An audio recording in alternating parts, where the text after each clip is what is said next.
లేదు.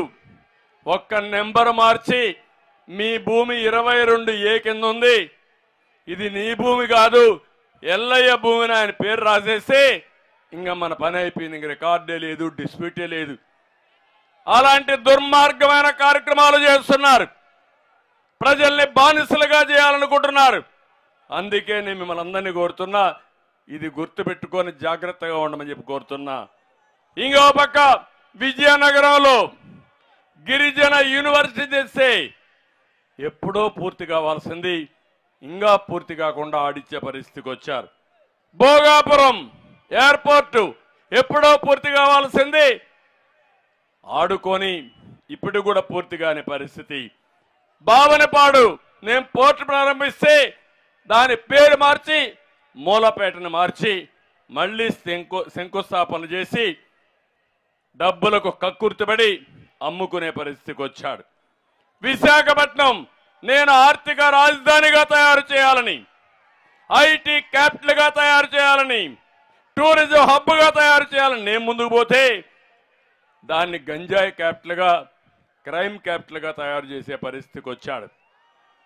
ఇవన్నీ చాలా బాధేస్తుంది ఇవన్నీ చూస్తా ఉంటే. ఇంకో పక్క నేను ఒకటే అంటున్నా, మిమ్మల్ని అందరూ ఉన్నారు ఇక్కడ.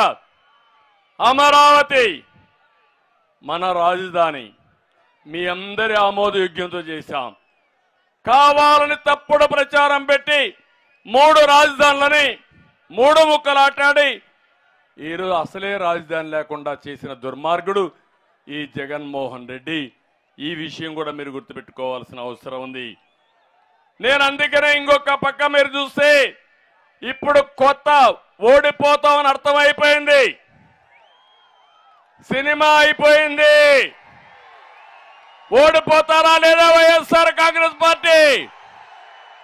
ఓడిపోతారు అంటే చేలిపైకి చెప్పండి.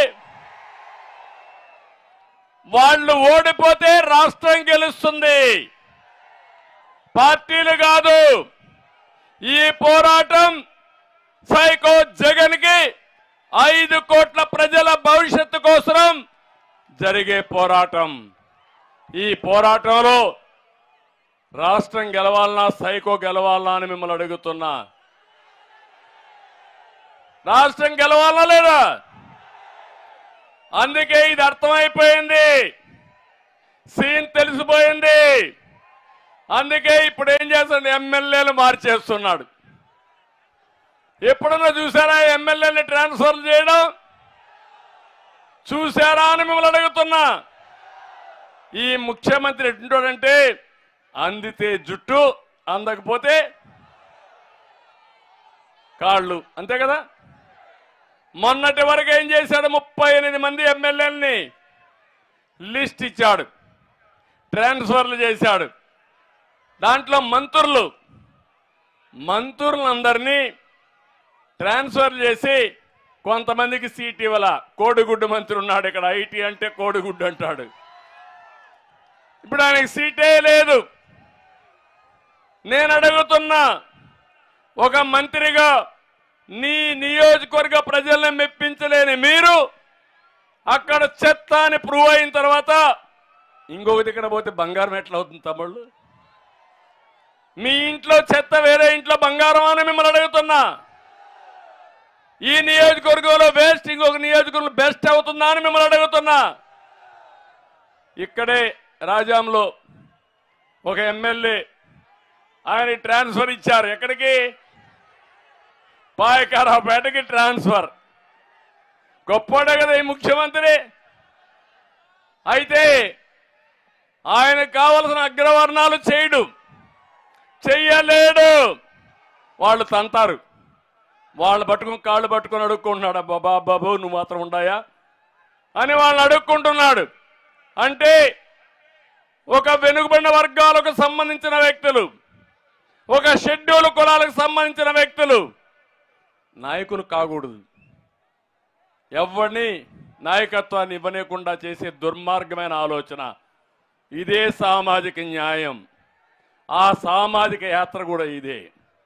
అందుకే నేను ఒకటే చెప్తున్నా, మీకు 80 మంది ఎమ్మెల్యేలు మార్చేస్తారన్నారు. ఎమ్మెల్యేలు 80 చోట్ల ఓడిపోతున్నారంటే ఇంకా గవర్నమెంట్ మందే తమ్ముళ్ళు, దాని గురించి ఆలోచనే లేదు.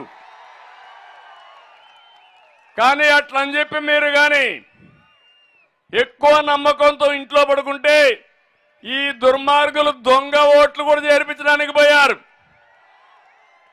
నిన్ననే కేంద్ర ఎన్నికల కమిషన్ వచ్చింది. నేను పవన్ కళ్యాణ్ గారు వెళ్ళాం, వాస్తవాలన్నీ చెప్పాం. వాళ్ళే ఆశ్చర్యపోయారు.